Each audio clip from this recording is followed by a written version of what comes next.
I cannot hear you.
Hopefully we have everything taken care of. Let's double check. We're going to bring Gavin in.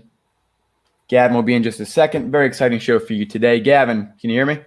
Yes, sir. Finally. All right, fantastic. All right, great. Oh, What a fun chain of No events one there. knows. So very exciting show for everybody today. We apologize again. We hope to not have any of these problems again. Part of the early show is really just kind of getting things all cleaned up and taken care of. It seems like we got that now. So let's get started, Gavin. Again, quite an interesting morning for us to say the least. But let's dive into what unites us all. Let's get into it with sports. We're going to start today with the NFL, and we're going to start with the Green Bay Packers quarterback Aaron Rodgers. This year, Aaron Rodgers and his team went to a 13-3 start immediately following a new coach coming in, Matt LaFleur, and it was a very good year for them. They came up short in the NFC Championship game, losing to a team that threw the ball 8 times that game, which is more of a defensive problem to me. But they lost to the Niners this year, won a game away, and so this year they decided in the draft to select Jordan Love out of Utah State, one of the top prospects in the draft. Green Bay is known to do this. They're known to draft quarterbacks early. They drafted Aaron Rodgers with Brett Favre there. I believe they drafted Brett Favre even to sit under a quarterback for a few years. Is this just another one of those routine moves where they're just trying to get someone ready, or are they planning on pushing Aaron Rodgers out early? Well, to say Aaron Rodgers is a problem, that's not really fair to say. They just came off with a successful season, even though they got destroyed by the San Francisco 49ers. But look, if you want, you can't really call Aaron Rodgers a problem because Aaron Rodgers, you guys giving him less and less every year with to work with. If you look at the talent he had around, it's just Devontae Adams, and this year Aaron Jones came on the scene. He never really had a fair running game at all in his whole time there in Green Bay, and the best wide receiving core he had all got old and left, and they all moved on elsewhere. So we can't really consider Rodgers a problem. I don't see them drafting Jordan Love as a real threat. I think that's just one of those backup things or down the road, like we said yes about Carson Wentz. I'm a firm believer that he's not a problem. He's good. He's great to go. Right, but here's another question too. Just like with the Eagles, it seemed pretty obvious last year that Aaron Rodgers and the Packers needed some help on the offense. They lost Jimmy Graham this year in free agency, who wasn't really that much of a loss though. But they have one receiver pretty much in Devontae Adams. They do have Geronimo Allison. They do have Alan Lazard. But do you think they made a mistake deciding to go with Jordan Love instead of getting a wide receiver in the first round? Remember, they moved up. They moved up to that pick. They were sitting lower down. They traded their first rounder and a fourth rounder to get that pick. Now, what pick did they have? Jordan Love. And just remember, guys like Brandon Ayuk were still on the board. KJ Hamler, T. Higgins, a few key wide receivers that are most likely going to be able to transfer their game in the NFL. I'm sure Aaron Rodgers would have loved to have one of them. Instead, they drafted a quarterback in the first round I mentioned. Well, yeah. I mean, I do believe it was a mistake. It's one of those guys where you could have got – I believe Jordan Love would have been there in the third round, fourth round maybe. Look, I'm going to say this. You can't call – if you're not going to give the man help, and I know he's getting older, but he's still really elite. When his collarbone is working, because I know collarbone has always been his main injury, and he had I want to say Achilles, not Achilles, a knee injury before. He had the But knee when injury last year. yeah, but when Aaron Rodgers has help or has people around or weapons around him, he's really, really, really good. And I think the Packers picking Jordan Love just decimated his offense. And I do believe to somehow, some way, still be on top next year of the NFC North because the NFC North sucks. But you gotta get the man help if you want another Super Bowl ring. Like you gotta look at the people around him. He had Jordy Nelson around him, Randall Cobb. I know I'm missing a few others on that Super Bowl winning team, but just look, he had people around him. You can't just throw the ball to Devontae Adams all the time. And Devontae Adams also missed a lot of games too last year as well. Yeah, no, he had that injury he actually suffered against the Eagles, and they were still able to win a lot of games. Their only losses last year were to the Niners in the regular season and the Philadelphia Eagles, obviously, and they also lost to the Chargers on the road. And so, I mean, Aaron Rodgers is no doubt in my mind that he is a top, and he at least come before Patrick Mahomes. I would argue Aaron Rodgers is the most raw, talented quarterback in NFL history. So if he's so talented, he's still able to function at his age. You'd figure he'd be a little different than Brett Favre when you're coming in to draft a replacement. And when I say is Rodgers the problem, could it be a personality issue? Aaron Rodgers has not gotten along with some teammates before. He's been ripped apart by both his family and former teammates in public. I remember he donated money a few years back, and one of his former defensive players on the team ripped him apart for it, saying he wasn't doing enough, and a few things like that. Is there a possibility that it's a personality problem in Green Bay, and maybe him and Matt LaFleur don't get along well? Him and Mike McCarthy's relationship really got ruined. And so, in my opinion, Aaron Rodgers potentially is the problem there. They have great running backs in Aaron Jones, and they just drafted a new running back this year to come in and be more of that pass-catching back. But in addition to that, they have Devontae Adams. I'm sure Carson Wentz would have loved to have a true number one last year. But, I mean, no matter who you draft, no matter if you plan to look to build this team around him or look at the future, they made a statement, I feel like Green Bay did, when they said we're drafting a quarterback instead of continuing to build around Aaron Rodgers. Whatever he has left in the tank, we'll let him have. But at the same time, there's something underneath that we're not hearing about, and that's why, in my opinion, they went out and drafted another quarterback, and I think it comes down to his personality. Well, I'm not the type of person to attack a man by their character if you don't know the person. I have to personally meet Aaron Rodgers to be around him. But the reports are true. There has been times where Aaron Rodgers has not gotten along with his teammates. And when you look at that, you're like, well, is this a personnel issue? Is him and Matt LaFleur not getting along? But how can you not get along if you're winning? You won a lot of games last year. So we would never really know what the true feelings or the real reason on what the pick was, but I don't like the decision, and I don't think Aaron Rodgers, from a game on field standpoint, is not a problem, but from an off field, we don't know. Right, and that's like you mentioned, you really don't know the whole story to really tell it. And so Brett Favre actually said this on a podcast a few weeks later. He said, it wouldn't shock me if Aaron demands a trade or wants to leave. And so my question to you, do you think Aaron Rodgers retires a Green Bay Packer?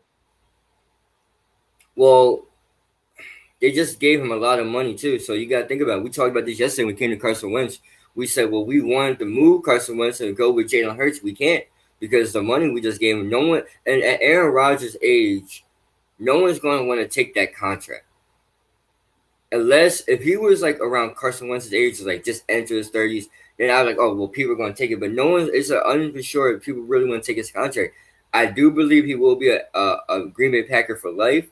Do I believe he'll finish out the whole contract? I don't think so.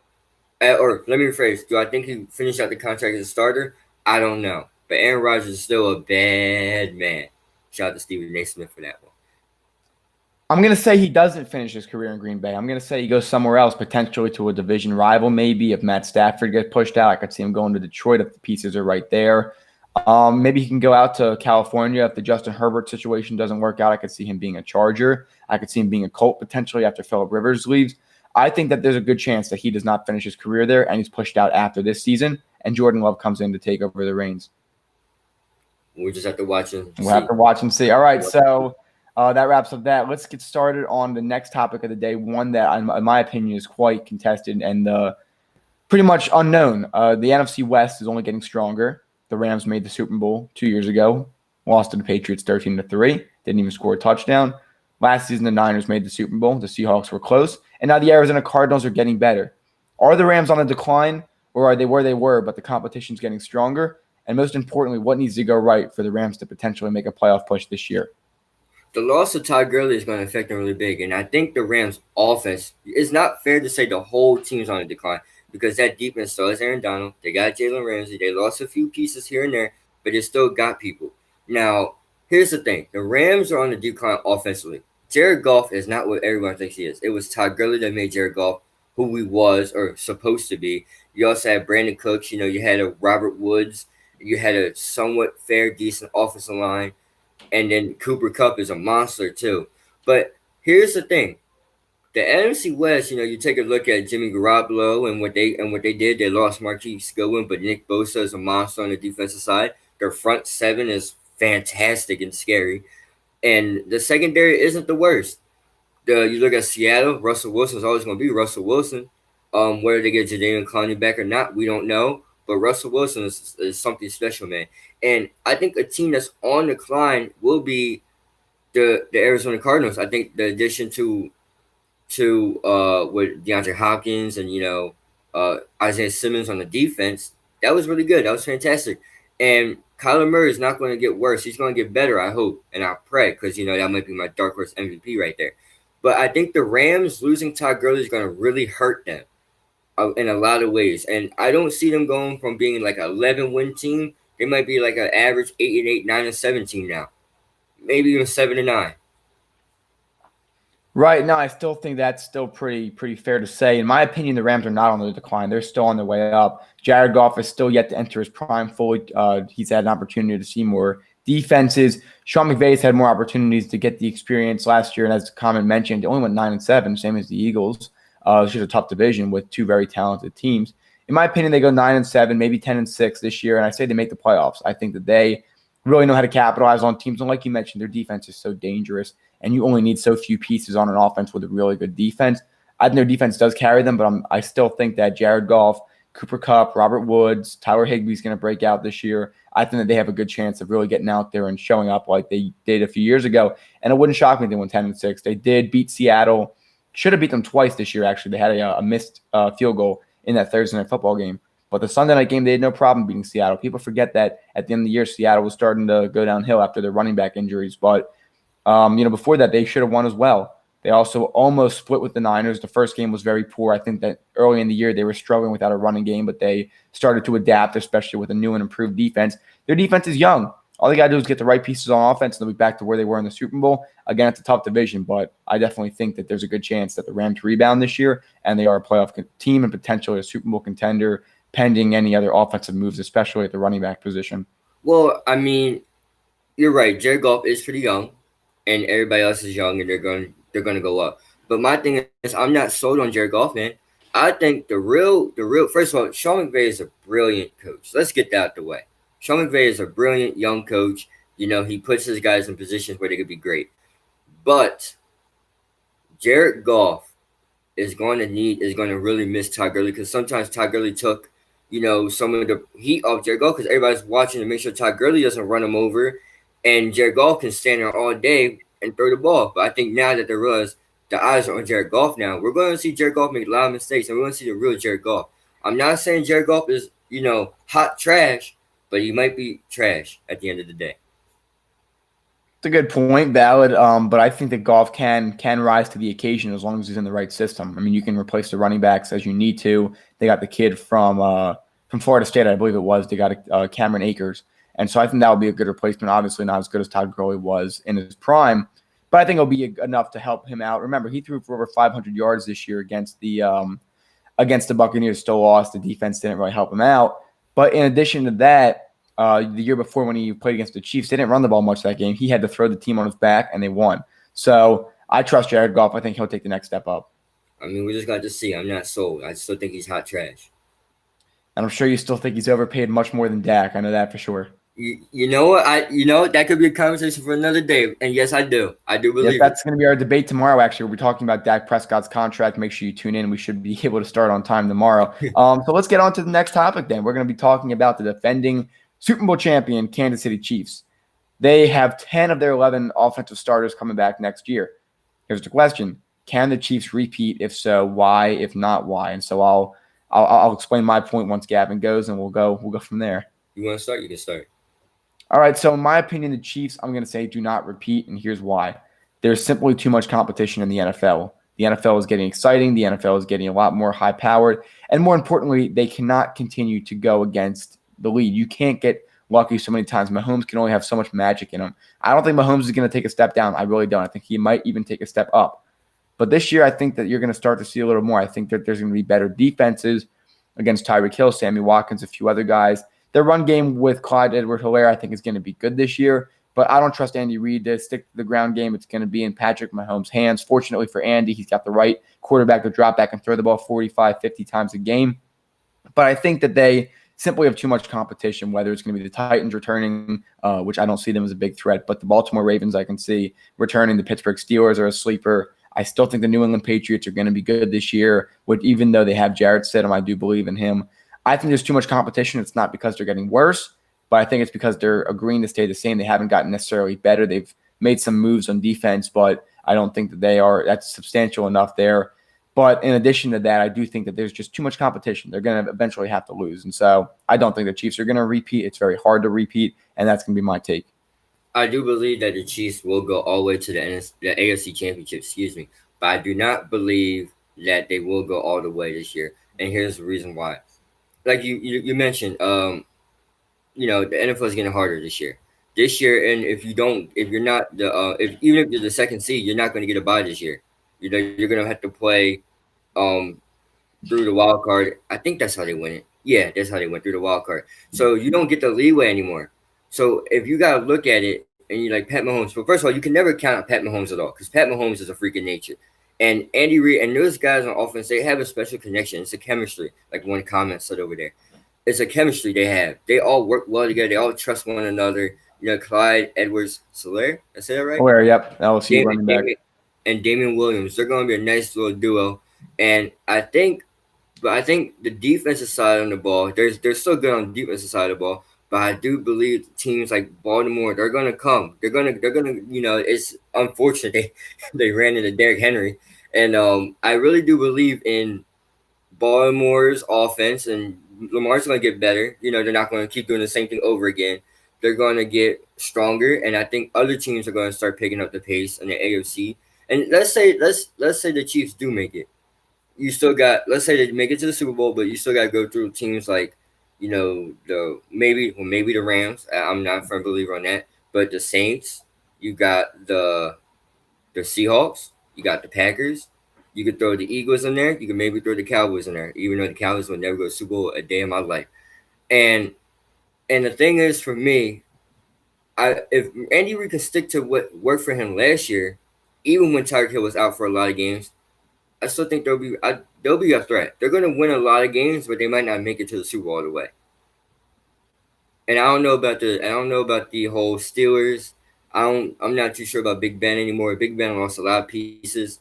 I still think I know Antonio Brown is a nut job, but I still believe if they still had Le'Veon Bell and anything, they might have been okay. And who's the New England Patriots quarterback again? Jarrett Stidham from Auburn. Oh, that dude's trash. We ain't got to worry about Beat it. Alabama. They're gonna get. Listen. They're gonna get Trevor Lawrence next year. The league's gonna be ruined. Just watch. Just watch.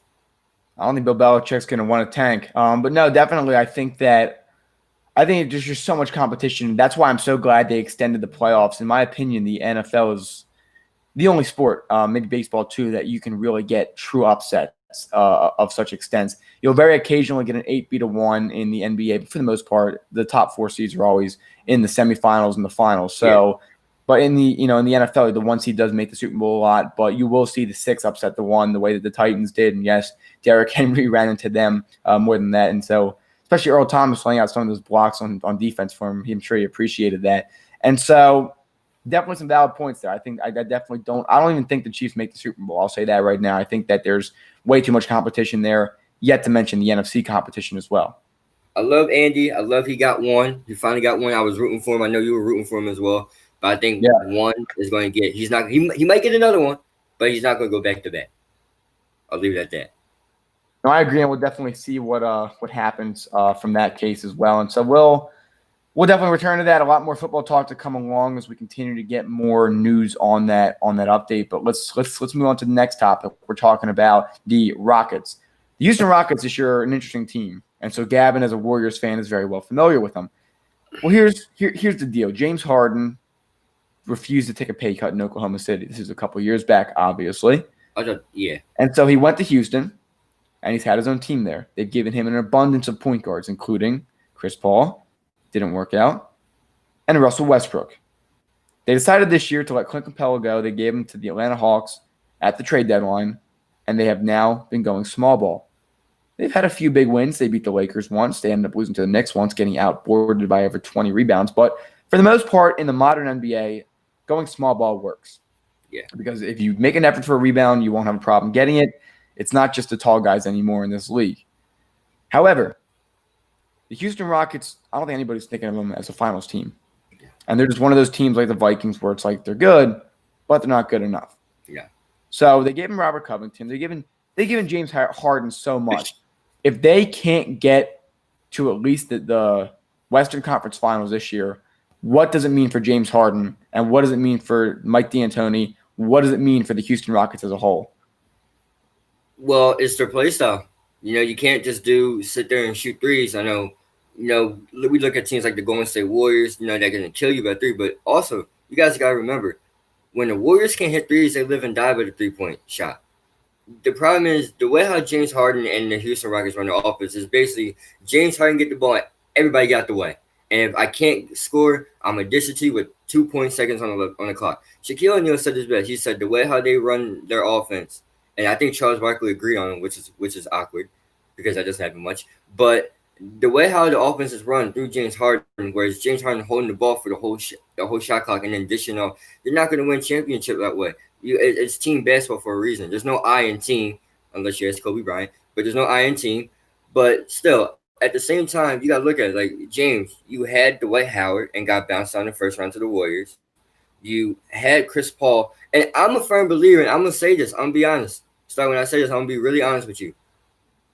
If Chris Paul plays in that either game 7 of that, I think the Rockets would have went to the finals. Would they won? I don't know. Would they made it? Yes. But Chris Paul, obviously injuries, hamstring, his age caught into him. I do like the addition of Russell Westbrook. Russell Westbrook, if they want to win, they have to put the ball in Russ's hands more. They have to put the ball in everybody's hands more. James Harden can't be the only one getting like 50, 60 points a game because that's not how you're going to win. That's cool in the regular. If the regular season was like the finals per se, like the playoffs, James Harden would have like 20 rings because he's leads the league in scoring. He has an MVP. He got robbed of one, but I that's debate for another day. But the play style, they have to change it if they want to win a championship. Defense wins championship, and James Harden is not the countless times there's videos of James Harden not being able to do defensively well. So you got to add all those factors in. You're like, that's why they won't win a championship. I agree. No. So at what point do the Rockets hit the rebuild button? I don't think you hit the rebuild button yet. I think you got to add another piece. Before you hit the rebuild button, you have to add, I don't know what piece you have to, getting rid of Clint Capella. And if I may say, I feel bad for Clint Capella because you go from a chance to go to the playoffs to not even getting to go to Orlando this year. So if I am the Houston Rockets, I'm not going to hit the rebuild button just yet. I got like another 3 attempts in me because Russell Westbrook's 30, 31 now. James Harden's getting up there around 30s. So these guys still got a little bit left in the tank. So I'm not worried about it. But if they don't win it this year and next year, I gotta look at Mike D'Antoni and like, yeah, this play style's not working. Like that we said the same thing about Brett Brown. You can't just sit there and run around and do whatever with JJ Redick, even though it worked for the most part sometimes. But that wasn't going to win, and plus the bench. I think these guys are talented enough on Houston they could win. You got 2 MVPs. You got a person that 2 leading scorers, and they can coexist with each other. Just imagine what if the James Harden right now, and then Kevin Durant and Russell Westbrook never left, and they would have a lot of rings. They would have been the big 3 of the West. Were the Golden State Warriors with Steph Curry, Klay Thompson, and Draymond Green. Now that would be a great Western Conference Finals to watch. But the sad thing is that was ended way too soon, and I'm a firm believer James Harden won't win one with Houston the way how he plays right now.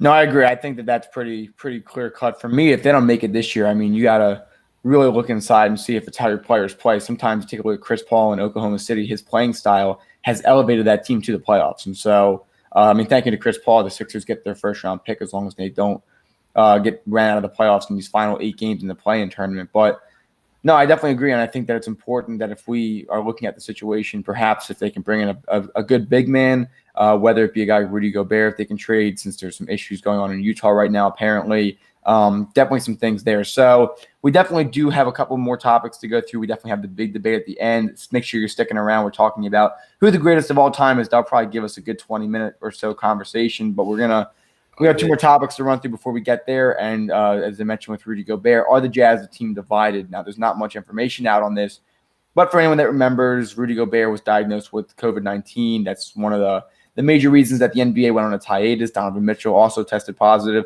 And there's also speculation that the two of them are not getting along right now. Rudy Gobert attempted to clear it up over Instagram, saying that everything was fine between the two of them. Gavin, do you buy what Rudy Gobert says, or do you think the Jazz are a team divided, destined for a disaster? No, so at the point in time, we didn't know what this virus do, how it affects, if it kills people. If you told, and the fact that we go a week before everything happened, he was joking around, touching everybody's belongings and everything, and touching microphones, and then a week later you had the virus, and you give it to the second, maybe the best player on your team, and trying to think everything's okay. Excuse me, Rudy, you just gave me a virus that could have killed me. We don't know, but I think that relationship is damaged, is done. Star, it's like me coming to your house and giving you the world's worst headache ever and destroying everything in your house. You wouldn't want me back over, would you? I would not. No, I Exactly. would not be too happy with you. Imagine playing on the same team as me and having to go to the playoffs and act like everything's fine. I think they're grown men enough where they can coexist for the playoffs. But if I'm Donovan Mitchell, where the summer, well, excuse me, not summer, when fall or autumn or whatever it is, November hits, I'm looking at the Jazz. I'm like, I go where he goes. I'm not doing this no more. Because that's you don't do that. It'll be one thing. It's like the same thing we saw with D'Angelo Russell when he caused the drama between him and Nick Young. Kobe Bryant wasn't having it, and the drama was getting a little high in the locker room. And it's all right, D'Angelo Russell, you got to go. So I think that's what they're gonna do. They're not gonna get rid of Donovan Mitchell because Donovan Mitchell has more of an upside, and you could kind of find a center easily in the league. I would say, but when it comes to Donovan Mitchell, he's like a true talent. Not like a you just don't pick one up from the street and be like, oh yeah, next Donovan Mitchell. Like this guy is a real deal. And he's gonna be. I think he might be an MVP later down in the career. But Rudy Gobert has to be the one to go, and there's no fixing that. All right, no, I agree. We'll see how the Jazz fan out. Donovan Mitchell and Rudy Gobert definitely are having some tension. We'll see what happens. Usually, they say if there is going to be some tension, it will show up on the court eventually. So definitely some interesting things to keep a look on there as we continue to move along. And so as we continue through today, we are going to be talking about LeBron James and what a ring for LeBron James means. Shoot 38% from downtown. Here comes Al. So we're going to be bringing back in Gavin now to discuss it, exactly what a ring for LeBron James means, and moreover, if it can potentially add him back to the GOAT conversation. So we're going to pull Gavin right back in here, and we're going to discuss it. So Gavin, we're going to ask you now, what does a ring mean this year for LeBron James? Congratulations, you got one in LA. They haven't had one in a while since Kobe Bryant. But guess what? It doesn't make you better than Kobe Bryant if you get a ring. It doesn't make you better than Magic Johnson. It doesn't make you better than Kareem Abdul-Jabbar. You know, it's just like, hey, LeBron won a ring this year. That's what it really means. Look, LeBron James would, and as far as the GOAT conversation, I'll wait. I'll wait for that. I'll wait for that. But LeBron James, if he wins a ring this year, okay, cool, nice. I don't know. Is there like some big reward? You think you're gonna be the man in LA? No, you're still gonna be in Kobe and Shaq's shadow. No matter how much winning you and Anthony Davis does, you will never overtake the work that Kobe and Shaq built together. and those three finals they won together. Star, let me ask you this question: what do you think the ring for LeBron would do this year? I think it does put him in the GOAT conversation. I understand that a lot of you have disagreements on it, Gavin. I know our next topic here is going to cover a lot of that. But if LeBron James wins a ring in Los Angeles, he will do something many other players haven't done.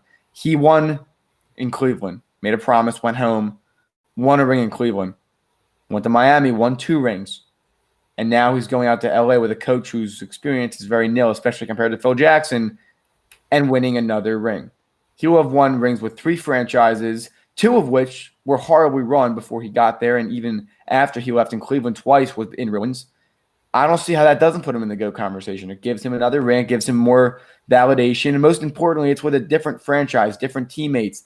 Remember, this year, LeBron, I don't think anyone on the court was on this team last year, with the exception of, I'm not even sure if Avery Bradley was there, but you have Avery Bradley, you have Danny Green, who's new, you have LeBron James, obviously, Kyle Kuzma's off the bench, and now you have JaVale McGee, who was here last year. And yeah, I get it. Anthony Davis is a great player, but even when Anthony Davis isn't, LeBron's carrying this team in a lot of areas. He doesn't have to carry anymore. Michael Jordan with Scottie Pippen and Dennis Rodman didn't have to carry. Remember Steve Kerr making the big shot, Tony Kukoc, remembering back to the Last Dance, Gavin. In reality, you take a look at it, LeBron James is doing a lot for him. You can argue Kyrie Irving hit a big shot against the Warriors, but remember, coming back from a 3-1 series, if that isn't enough to help give validation for him, maybe not the greatest of all time yet, but it validates even stronger the potential of being the greatest of all time if he wins 1 ring with the Lakers this year and then seeing potentially what could happen next. First of all, can we just go back to the 3-1 thing? The 3-1 thing is so stupid, and here's why. One, they did win a game, all right? We're going to give them that game. Game 5,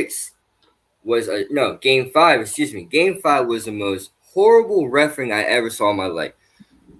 Look, I don't know if you know this or no, but when LeBron James walked over Draymond Green, that is the world's most disrespectful thing ever.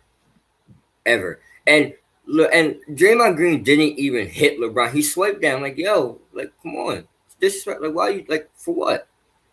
And then for all of that got Draymond Green suspended in Game 6 where they win. And then Game 7, by the grace of the NBA guys, said, you know what, LeBron, we're going to hand you another one so you can just leave us alone because you've been complaining all year long. Yeah, come on now. And look, Kyrie Irving is one of my favorite players. That was a glorious shot. But we're not going to sit here and act like that the stuff that led up to all that wasn't BS, Star. You know it.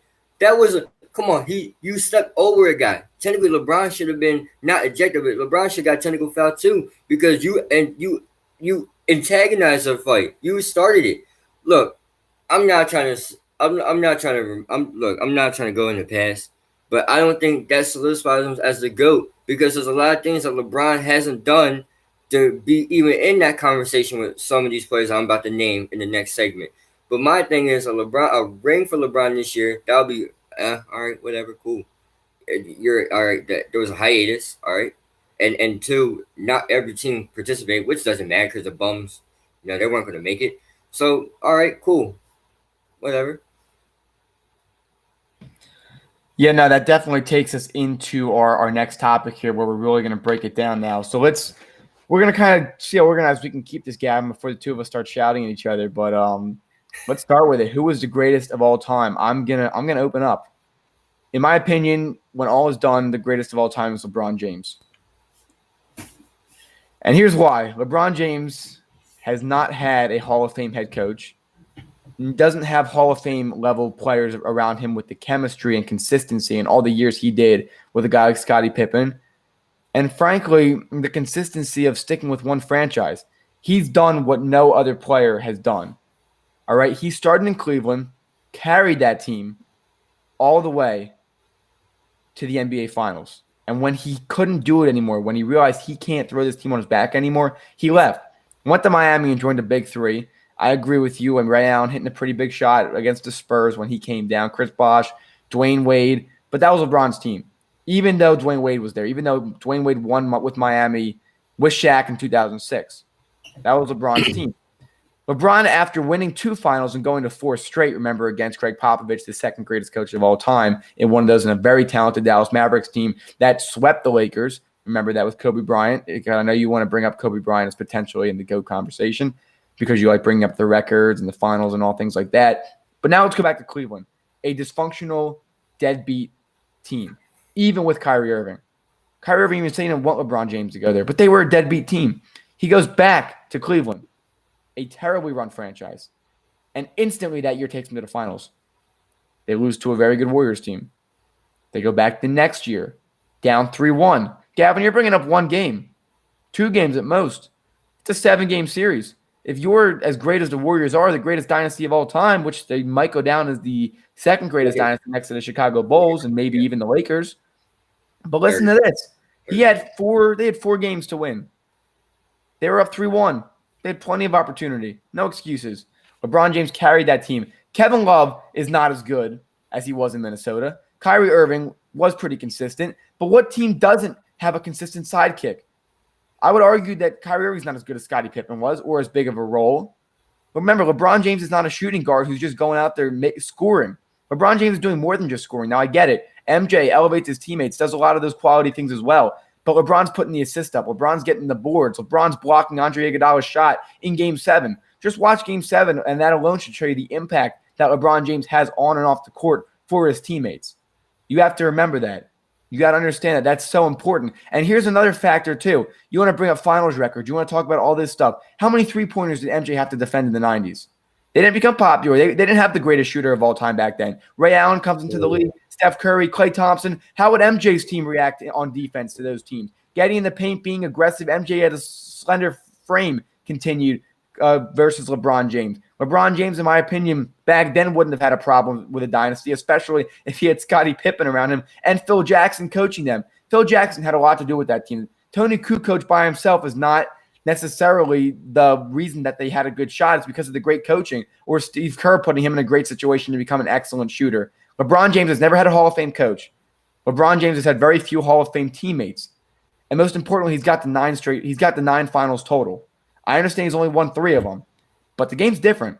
It's a lot different. It's hard to compare, but because he's done it and repeated his success with multiple franchises, an abundance of different teammates, and most importantly, without the best coach in NBA history, that's why LeBron James is the GOAT. First of all, let me just let me clear my throat real quick. Let me get a sip of water. Here we go. You're telling me that LeBron James is going to be the greatest player of all time? That's correct. I can't. I literally can't. And here's why. You want to talk about decimated franchises, and I'm not even going to get to Kobe just yet. You want to talk about decimated franchises? Look at what Michael Jordan came into. At the Chicago Bulls were nobodies. Nobody. They were bums. They were like, I don't know. They were like the Philadelphia 76ers a couple years ago.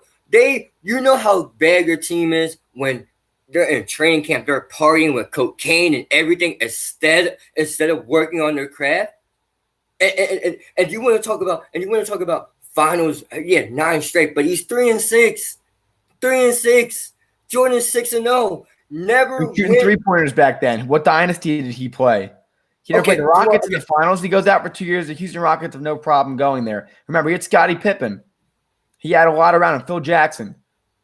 But you got to think about it. Look, you talk about, so the 3-point errors are right now. Sorry. Things that were common fouls back then are now flagrant 1s and 2s now. LeBron James can nowadays LeBron can drive to the lane and someone puts a finger on him, and it's a flagrant 2. Ejected. Back then, Michael Jordan, you know how good you are where they had a specific team had to come with the Jordan rule, meaning you cannot go into the air at all. And by the way, you want to talk about dynasties too, or I'm not even going, these might not even be dynasties, but he had to go through some pretty tough teams. He had to go through the Pacers. He had to go through the New York Knicks at one point. He lost to the Magic when he first came back. Not to mention, Michael Jordan won 3 straight. Let that sink in. Michael Jordan won 3 straight, right? He went to play baseball. He played baseball. He came back, lost, made a movie, still worked on his craft, and came back and won next year with even more. But he also went through and then you got to think about the finals opponents. He went through the Magic. He went through Charles Barkley. All right. He went through Sean, Gary Payton, and those boys. He also went through Karl Malone and John Stockton. I think twice. I'm pretty sure there's twice. And also too. Yes, I know Phil Jackson's fantastic, but he also had Doug Collins, who was he was all right. Give the ball to Michael. That wasn't the way.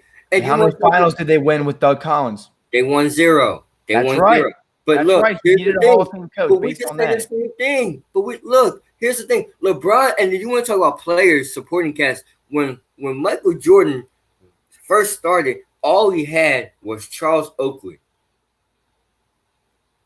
Who did LeBron have in the 2017 and 2018 NBA Finals when Kyrie left and Kevin Love was broken down? Who did he have before that? He swept the Raptors. Who did he have before that? That's when he won the finals. That's when he won the finals when he had Kyrie Irving. And now he has Anthony Davis. We'll see what can happen. But look, all the people. Michael Jordan before that. Where is that comment at? Look at it. Philly made a great point. He's playing with Anthony Davis. He played with Kyrie. He played with Kyle Korver. Which I don't know about that. And Tyronn Lue was his coach when he won the finals. He had Eric LeBron leads, and Tyronn Lue all of a sudden doesn't know how to coach. But oh my God, who's the Lakers coach now? Do you even know the Lakers coach name? Hold on, wait a minute. Don't call Frank Vogel trash now. He's not trash, but he's no Phil Jackson. Is he a Phil Jackson? Is he a Hall of Fame coach? Phil Jackson. No one's going to be Phil Jackson. Phil Jackson repeated his success with multiple teams, right? He repeated it. He went to the Bulls. He went to the Lakers. Kobe and Shaq era with Phil Jackson. Both those guys had elite coaches. LeBron James never had that. You're right. The Bulls were a dysfunctional team, especially at the very end. But LeBron had people to play with. LeBron had Mario Chalmers. Scottie Pippen. Why are you hating on Scottie Pippen? Huh? Scottie Pippen was a top 5 player during some of those years. But you gotta look. But are you saying Scottie Pippen is not? Are you saying Scottie Pippen was not as good compared to the rest of the league than Kyrie Irving was? Oh no. Scottie Pippen was that guy. Don't get that twisted. Don't get the words twisted. So he had a good teammate. So what's your point when you're saying Kyrie Irving, Anthony Davis, all these different guys? But before he had Scottie Pippen, Horace Grant wasn't the best. How many finals did he win without Scottie Pippen and without Phil Jackson?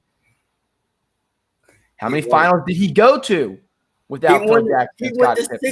He went to 6. He went 6-0 with never with them. He went with them. He had support. Just because you have support doesn't mean you're not one of the greatest players of all time. But if you're going to argue that LeBron James isn't the GOAT because he's always had talent around him, that's just fraudulent. Michael Jordan has more first-round eliminations than LeBron James. LeBron James literally has to lose to almost dynasties. So I don't think that that's true. I don't think you have a valid point with that. LeBron James has never had – if LeBron James was Phil Jackson, I'm sure it's a lot different during some of his years. Because you make your role players better through coaching. You also do it by being a great teammate, giving them assists, setting them up for a lot of great points as well as your own. If Michael Jordan played in this era, he'll be averaging 50 points. Let's say he was that young, he'll average 50 points. And here's the thing, too. Like Kaylin said, the league is soft. All right? You're not wrong. I think it's definitely more soft. But there's also a player can also pull up from 30 feet behind the line and the ball goes in. There's almost nothing you can do about that. In the paint, you're right. You can pull a guy down, the Jordan rules. But nowadays, it's a lot harder. And that makes it more spaced out. The paint is a lot less used. It's a lot easier to score in the paint now. But there's also a defensive factor to that. And the reason that I'm so emphasizing on the three-point line is because the dynasty or potential dynasty that LeBron James lost to in the finals 3 out of the 4 years had the best backcourt in NBA history. Exactly. It's so hard to defend that, and he still was able to come back from a 3-1 deficit with them when he did have some support. But you can argue he didn't have much support in the other 3 years. I get it. Kevin Love was a good role player at best when he was there. He was not Minnesota Kevin Love. Kyrie Irving was there, and they won the finals with Kyrie Irving. Whenever he had a complimentary cast, for the most part, they won. Now, one part you could argue, what about when he was at the Miami Heat and he lost to the Mavericks, who swept the Lakers? And what about when they lost to the San Antonio Spurs with one of the best coaches of all time? They make difference factors. They're definitely – Ray Allen was not the same. He was clutch for them when he needed to. Time out. So you're trying to say to me, LeBron should be the greatest of all time because he never had a real coach? Is that what you're trying to say? No, because he's overcome a lot, respectively, compared to Michael Jordan without having all the talent. And look at his stats, and his final stats for the most part are pretty clean. You can cherry pick Game 5 of like the 2014 Finals and say, look at him here versus Michael Jordan. You can argue all that you want. What I'm saying is this: the fact that LeBron James and Michael Jordan are being debated as the greatest of all time, it's stupid. Considering that one of them had the Hall of Fame coach that he did, that's what ultimately should give LeBron James a little bit more space and room for his finals record. So that's what most people argue this. LeBron James is 3 for 9. Michael Jordan is 6-0. But you also have to look at other factors, not just the record itself. And I get it. They both had arguably pretty good supporting cast when they win the finals. But the years where LeBron didn't win the finals, for the most part, it's because the supporting cast wasn't great. He also didn't have a great coach. Put Tyronn Lue with Michael Jordan and Scottie Pippen. Could they still win the finals? I genuinely don't know. Star. Look. I'm being honest with you when I say this. If Michael Jordan and that Chicago Bulls team were playing this soft, and I mean it with all the disrespect in the world, this soft league, they would have first of all, and I'm tired of people always want to throw LeBron's accolades at me. The league is soft, y'all. What is LeBron supposed to do about that, though? Hold on, I'm gonna tell you what. But first of all, if he contributes to it. After every foul call, he complains. He complains every time. It's the culture of the game nowadays, though. I mean, I don't know what you can control. But he complains a little extra. He complains extra, though. Zach, here's my thing, and I'm gonna bring up another person too. So you know what? You're right. It's stupid that people debate Michael Jordan, LeBron James, because there's no comparison. LeBron is nowhere near Michael Jordan and never has been, never will be. They idolized this man in the 90s. The 90s were all about Michael Jordan. They said, you know the thing they say, want to be like Mike? Exactly. Everybody want to be like Mike. You don't hear anyone want to say, unless you're a few people that I know that want to be like, we want to be like LeBron. Everybody always a lot of people look up to LeBron. What are you talking about? If you want to talk off the court, if you want to talk about leadership qualities, you want to talk about LeBron James has done a lot for people. A lot of people look up to LeBron James.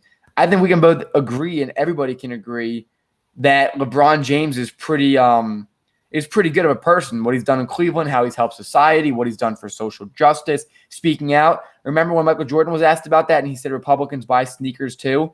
I don't think that this is really part of the GOAT conversation, but if you want to talk about the way people idolize him, I'm pretty sure that's a pretty fair statement for me to make, that people do look up to LeBron James. But we should be focusing about on the court, and there are factors to how a player plays. It's not an individual sport. And when you look at it, if you had Michael Jordan and you gave him all the surrounding talent LeBron James had in the 2018 finals, and you give him Tyronn Lue, how far does he go? That's where you should be making the comparisons. And what if LeBron James was in the 90s where there was a LeBron rule where he couldn't even get off the ground, but you give him Scottie Pippen, but you give him Dennis Rodman in the later years, and you give him Phil Jackson. If you role reverse, how does it change? Does Michael Jordan beat the Mavericks that were red hot? Does Michael Jordan beat Greg Popovich in the Spurs? Does LeBron still beat Utah? These are questions you have to make. You have to state. Zach, you're making it seem like Michael Jordan wasn't a leader. When Michael Jordan had I never said that. I know. I'm just saying. But look, I'm just reading off one of the comments. Look, I'm just saying this too. Michael Jordan, and correct me if I'm wrong, because the documentary just came out. We could gladly watch the documentary again. The documentary that's Drew his eyes, and tons of players have come out discrediting it, especially Scottie Pippen. You can read up on that. I like the documentary as much as you. It shows a lot of parts of Michael Jordan that we as a younger generation don't understand. But at the same time, you got to think about it. What if the roles were reversed? How different would it look? Let's start by asking that question, and then from there we can talk about who the GOAT is. Dude, Zach, you want to know how important Michael Jordan is? The only thing First answer, what happens if the roles are reversed? What happens if Michael Jordan's in today's NBA? And what happens if LeBron is in the 90s? 60 points every game. If we're talking about this soft league right now, everything, this soft league right now. This soft league right now, right? What are you doing? What happens when you're playing outside and you have to get past the guy, and then you have big centers inside and they're shooting the threes? Is Michael Jordan going to adapt to that? Maybe he does. Who says LeBron doesn't adapt to the Jordan rules and figures out another way? Because he's a very good teammate. LeBron James has been shut down in games where he has to send the ball outside. Wait a minute. Are we talking about you? Hold on. Question if I'm wrong. Is it because? So you said, what if let's roll reverse, right? With the same league, right? Because if that's the case, in the NBA to the 90s, or no, let's roll reverse. Let's say LeBron was in the 90s and Michael Jordan's right now. That's 60 points every game. That's 60 points every game. Look, I don't know. I know guys around him getting the ball to other shooters. Zach, I can't, dude. Michael Jordan. Well, okay. Well, let me bring up my next person then.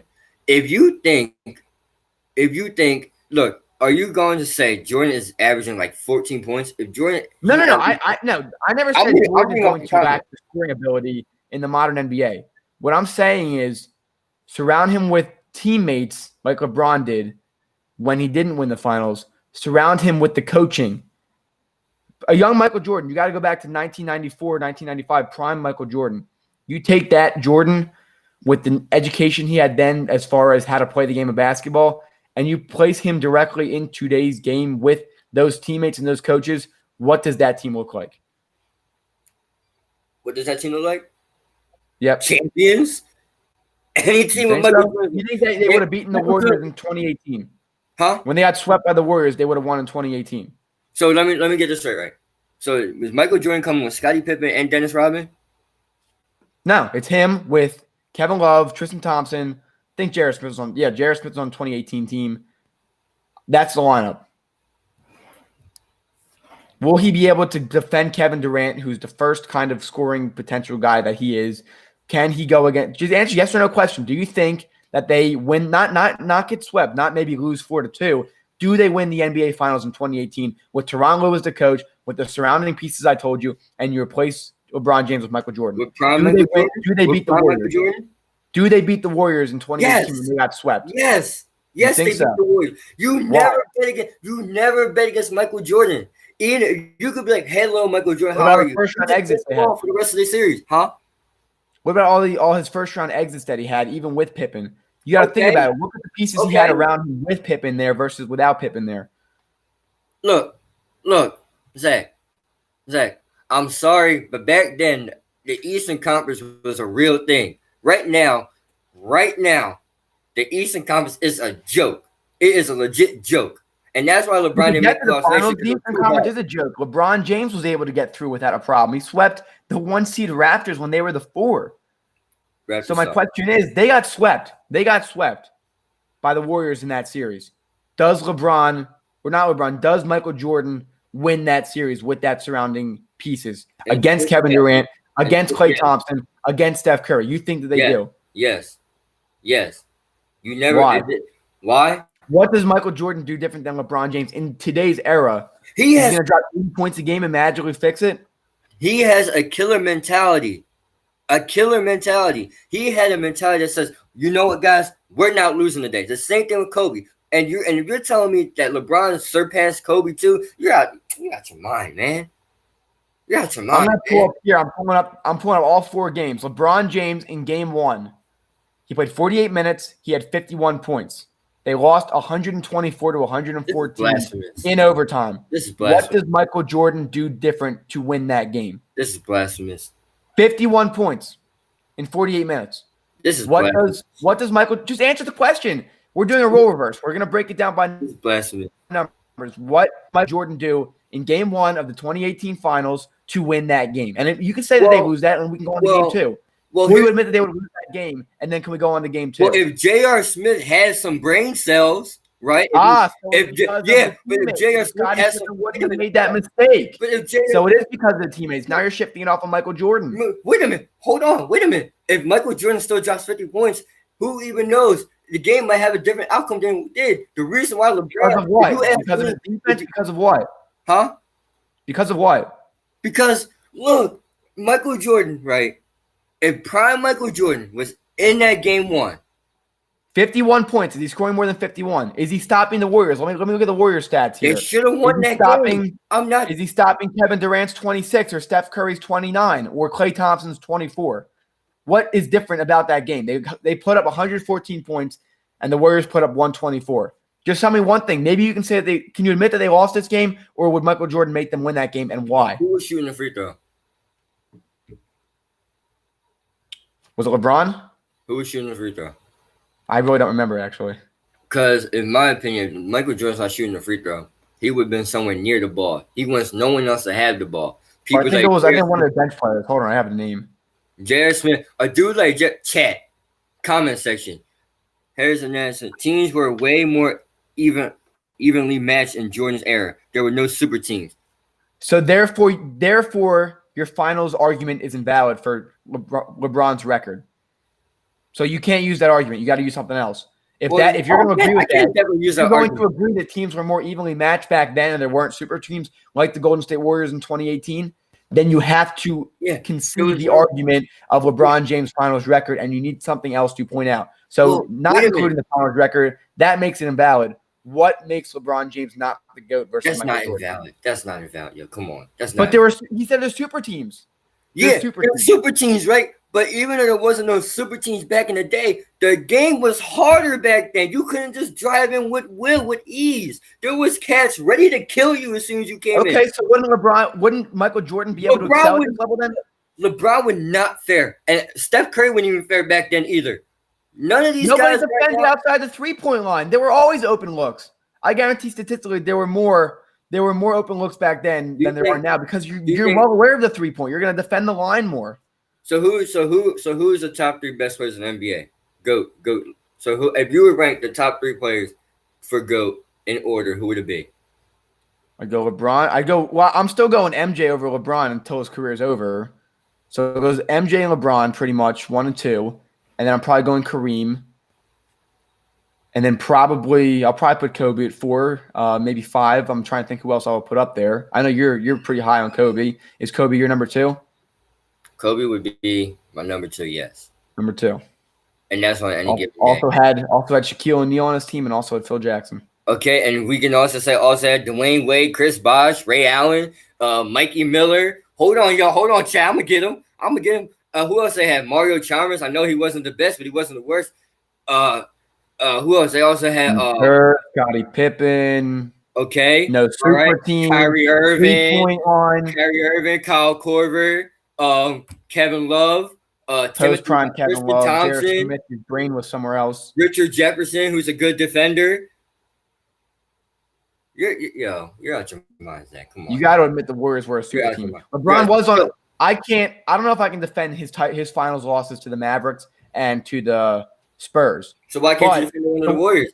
They win 6 games. Every series went to 6 or 5 games. Kobe got chips without Shaq too. Kobe got chips with Pau Gasol. With Pau Gasol years later. Okay, but what is your point? But what is it? Look, you can't sit here and say, well, I can't defend the ones versus the Mavericks and the Spurs. So, but it wasn't like LeBron went out there on a one-man mission. That went to 6 games versus the Warriors. That went to 6. They went to 6, 7, and 4. And there might be one more. I forget how many they. But no, I think that definitely take a look. Game 1, I want to trace it back because I want to talk about it's a super team. There's teams who would have defended Kevin Durant. We don't know for sure. Would Michael Jordan, who was a good defender, would he shut down Kevin Durant? Kevin Durant's ability to literally pull up from anywhere and shoot over players. Okay. They didn't see that back in the day. Centers didn't shoot back then. Less guys shot. You had to get inside. It was harder to score. I can agree with that. There was quote unquote defense back then, but you take a look at it. You take a look at it today. I mean, LeBron's got no control over how the game's changed. He can only do what he's given in the situation. And there's my facts. The fact that he's played against super teams, he's been on super teams, and he's also taken a team with next to nobody to the finals and lost to super teams. Can I ask you a question? Yeah. LeBron's better than Jordan. How come he never had 70 wins? That's the regular season. I mean, nowadays players are probably softer, and he'll probably take more games off to rest. And I mean, like I mentioned, you still have to talk about the fact that they had Scottie Pippen, they had a few other guys that were helping out with the wins, and so I think, frankly, that it's It's really part of the game. And so the 70-win teams. What about the 72-9 Warriors? How'd that season end? Zach. How'd that season end? Zach. You want to talk about 70 wins about the regular season? How did that season end? They lost. But Zach, look at this. I want you to hear something. I'm listening. If you were to bring the Bulls team with Dennis Rodman, the 96 to 98 Bulls or 97 Bulls, or you know what I'm trying to say. And you talked about who would guard who would guard Kevin Durant. Dennis Rodman could guard anyone. And Kevin Durant's not scoring. There's only one Dennis Rodman. You double one guy, you got 3-point shooters, everyone else. Scottie Pippen is a great defender. We're not going to act like Michael Jordan was a slouch of a defender too.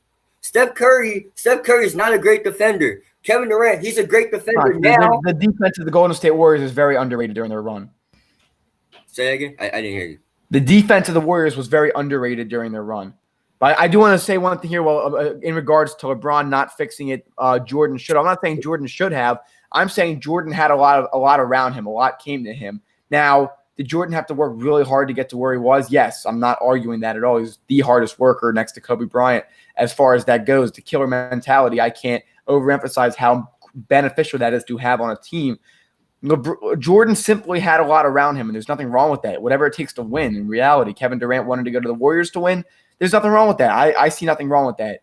But when you compare them and when you bring up things like finals records versus stats and just watching their raw talent on the court, you want to talk about things like coaching. You want to bring up things like surrounding talent. And so, in my opinion, the best way besides a one-on-one, I want to talk about as far as what defines a GOAT, if the roles were reversed, how does it change? And I'm still waiting for you to give me that answer, Gavin. We boiled it down to game 1 of the 2018 NBA Finals. What does Michael Jordan do different in that game than LeBron James to win against the Warriors? And if they lose that game, you can admit it. And I'm very much willing to look at game 2 because LeBron dropped one in game 1. You're going to lose that game. If the same thing still happened, you're going to lose the game. There's not much you can do about that. But look, Michael Jordan had food poisoning and still won that game. Matter of fact, if you want to get even more technical, I'll get technical than that too. It was just a triangle. It's not my fault. People don't understand what a triangle looks like. It's just a triangle. It was just a triangle. Phil Jackson. Works. Hey guys, look. It obviously works. He has 11 titles behind that triangle. It was 11 titles behind that. That's a triangle. It obviously works. What coaching methodology made LeBron James great, or is he just a great player because of how talented he is and how much work he put in? I'm not saying he's not great. He's never going to be the GOAT. You can't disrespect someone's greatness.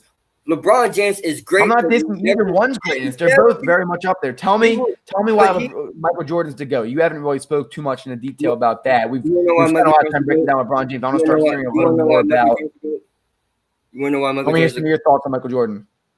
Michael Jordan's the GOAT for many of reasons. Number one, he never went to a game 7 before in his life in the NBA Finals. He never lost an NBA Final either. The competition he went through was harder. And if you want to get technical, in the last season, reason why they call it the last dance, Scottie Pippen missed 3 months or a good bit of the season. And the record wasn't great during that time. Don't you remember the first 2 episodes of the show? They were not winning the finals if Pippen didn't come back that year. I guarantee it. They do not win the finals that year if Scottie Pippen doesn't come back. LeBron, dude, Michael Jordan. And first of all, it wasn't like Michael Jordan sits back because it feels like this is what LeBron wants. LeBron wants all the best players to win because he can't do it himself. You want to tell me he's the real GOAT? When did Michael Jordan win an NBA Finals by himself? Look at every When team. did any player, for that matter, in the NBA win a Finals by themselves? And by themselves, I mean with limited role talent around them, or at least one more All-Star. Look at this though. Everywhere LeBron has went. He's fixed their front office. He's brought in talent, and he's won. No. The Cleveland and LA. Remember how much the mess Los Angeles was when Magic Johnson was running it? When D'Angelo Russell was there, and they had a whole bunch of different players. Kobe's last season. They were a disaster when they drafted Lonzo Ball. That team was a train wreck, the 15 seed. Last year, LeBron comes over, not really healthy last year. This year, they fire their coach. They bring in new talent. They trade out guys. Now they're the 1 seed in the West and potentially can go on to win an NBA Finals this year. LeBron fixes front offices, at least for the time that he's there, because Cleveland is still a mess. But if you want to talk about the all-around player. How is he – time out. How is he, right? How is LeBron fixing front office? Last time I checked, Arthur Fist. He stabilizes them enough so that they can win finals. Dysfunctional front offices don't win championships, and especially like with Cleveland. There's a thing called Cleveland's about to draft their third guard in a row, and their first 2 guards can't even win. Okay, they got Andre. Cleveland has no idea what they're doing. Cleveland's a mess right now. They were the 15th seed the year after LeBron left. How do you go from losing one player, going from the NBA Finals to the 15th seed? When LeBron left, remember, when MJ left, the Bulls were still a playoff team. It's definitively obvious that for his entire career overall, Michael Jordan had more talent around him than LeBron James. First of all, I want to say this. If you think that Michael Jordan will be behind LeBron James at the end of LeBron's career, you are delusional, because that's not happening. Second off, LeBron, if LeBron, they don't have this thing where he fixes front office. When you get LeBron on your team, he will complain if he doesn't get what he wants. Do you remember? It works. Wait a minute. It works. Wait a minute. Do you remember he won that? The Lakers are functional again. They look like the old Lakers. I'm upset. What are you upset about? If you were the best player, why do you always feel the need that you need more than what he has? People should be able to make. Couldn't win with the terrible team that he was left with in Cleveland when Kyrie Irving left. They got him Scottie Pippen, and he finally passed somebody, but they kept losing, and then they got the weight up. Literally, they hit the weight. They got weight up, and they beat, and they finally won, and they won the finals. LeBron didn't go, and Michael Jordan's like, I need more players. We don't got enough. Michael Jordan never said that. He never said that at all. Bron's not even close to Kobe Bryant either, if you want to get technical. I'm not a big fan of the chatter. I'm a big fan of the results. And LeBron James went to the results. LeBron James went to the finals with a terrible team after Kyrie Irving left. And that's so obvious. They shouldn't. Once you take them out of the equation, right? They're the worst team in the East last year. Hey, remember this too. What was that? Remember this too. The results. You want to talk about results? 6-0 versus 3-6. Coaching versus bad coaching. Better talent versus not better talent. Wait a minute. Harder competition versus light competition. Harder back in the day. Fouls. There's super teams now. Back then it was John Stockton and Karl Malone. And they almost went to 7 games in that series. But you're right. Michael Jordan hit the clutch shot. You're right. But look who else is on the court. You have rebounding machines. Who was LeBron's rebounder the majority of his career? It was him. He was doing all that. That's what point forwards do. It's a relatively new position in the NBA. Need other players. Why is that? Because basketball is a team sport. It's not golf. It's not tennis. It's a team sport. Every great player needs talent around him as well as himself to win. And one thing, too, that Shallow just said, how did Dennis Rodman get on that team? Michael Jordan wanted him. He wanted to win. Everybody wants to win. What's wrong with wanting to win? I brought up Kevin Durant before. It doesn't invalidate you as a GOAT because you want more talent around you, especially when the evidence is there that he can carry a team to the NBA Finals. Literally, every year, every LeBron team he is on, there's not enough people around him. And I don't understand that. People say LeBron is the GOAT, but for what? He's not. I never seen Michael Jordan and John. I don't know what that. He couldn't beat a super team. Oh my goodness. Let me see Michael Jordan in the exact same position do it. What if Michael Jordan came up here and still got swept in the 2018 finals? At that point, is his finals record now not valid because it doesn't go along with your narrative? He wouldn't have. We know MJ. He wouldn't have. He gave hell. Excuse my language. He gave hell to the Boston Celtics in game 2 of the series. He said, all right, bro, I got something for you next week. Hey, you tell your best defender I got something for him. He literally said that and gave them hell. When have we ever seen LeBron James give someone hell? We have not, because he always needs someone else. The only hell he gives is the front office, because he always complains about every little thing. The entire Boston Celtics and Toronto Raptors franchise is entirely tormented by LeBron James. They sucked. Playoff Kyle Lowry is the Raptors and Celtics are terrible with him. playoff. Wait a minute. And if you want to talk, if LeBron is so great, how come Paul George was able to take You were bringing him up the to 70 win season. You're talking about the regular season earlier. They were the 1 seed. The Raptors were the 1 seed. Now talk about the Paul Pierce, Kevin Garnett. Talk about the Ray Allen, Paul Pierce, Kevin Garnett Celtics that LeBron James continuously beat. And a team with excuse me, and a team with I forget who was on the team. I don't know if Victor Oladipo was there yet, but Victor, I think he was there because there was no Paul George. They took him to 7 games. They took that Cleveland team to 7 games. No one remembers that 2018. There's a lot of 7-game series that LeBron went to, and he should have lost, but didn't. I don't know why, but I don't understand why. The thing is, look, at the end of the day, Michael Jordan will always be number 1, and that's facts. Michael Jordan, the competition, the time and error, and everything had to go through was difficult. And LeBron James gets a look, and that's why.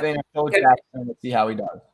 You want me to say he's to go? You want me to say he's to go? Then go to a bum team and make them great and win without asking for any help. Do that.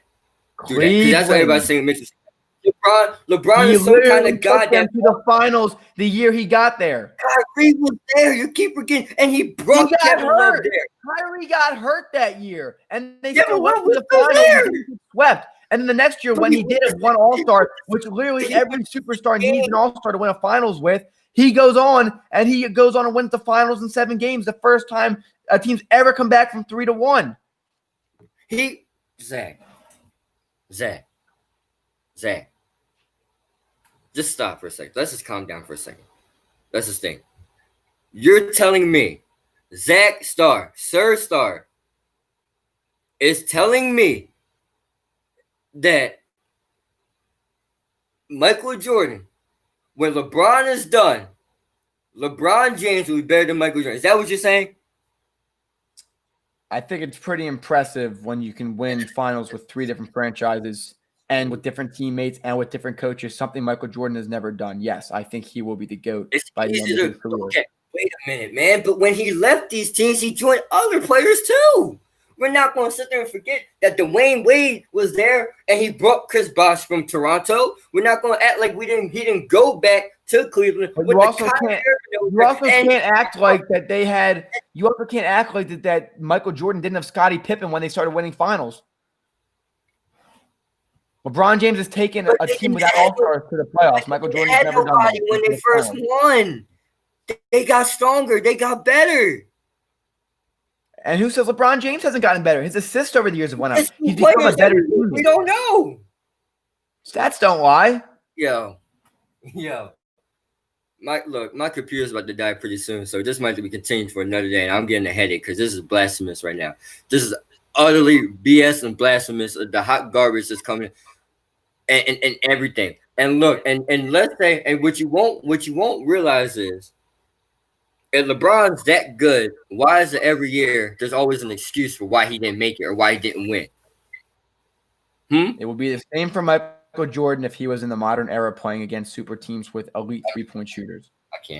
I can't. This is going to continue tomorrow. I can't. I have a serious. All right, folks.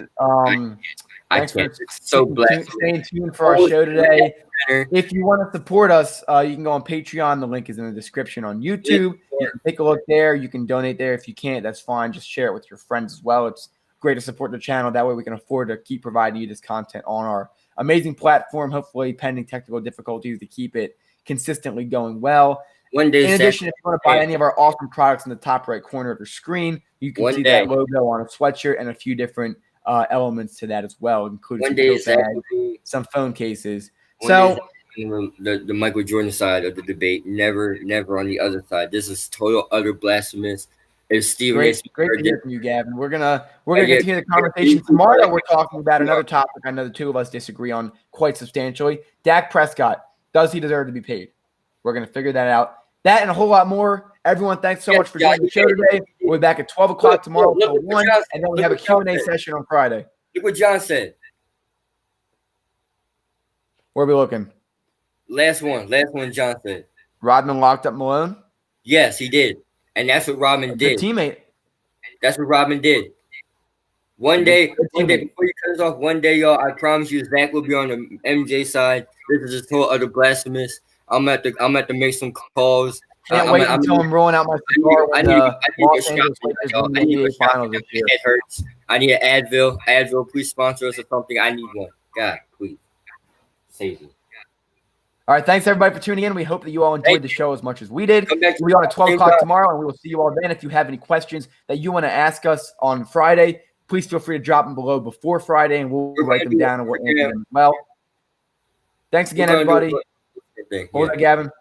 We're going to do an Instagram thing where I'm going to post like a question board, and they can hit questions, and I'm going to screenshot all the questions so we can read them. All right, sounds good. We're going to do that all on Friday. Tomorrow we talk about Dak Prescott and his contract. Until next time, we hope everybody enjoyed the show today. And this we'll is see you not all over. tomorrow at 12. Have a good one. This show's not over. I promise y'all that.